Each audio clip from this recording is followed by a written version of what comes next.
I am the Tofu Golem. Please enjoy the video. You start by opening Pubg and immediately customizing keys or mouse settings. Make the changes you want now. Once done, quit the game so it writes the new values.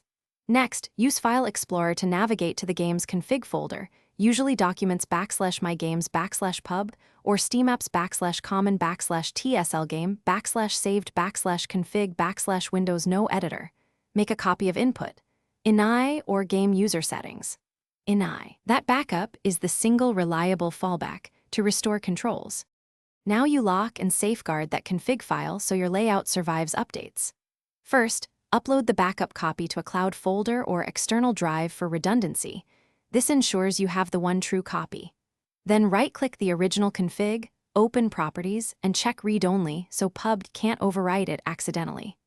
Also confirm Steam Cloud Sync behavior.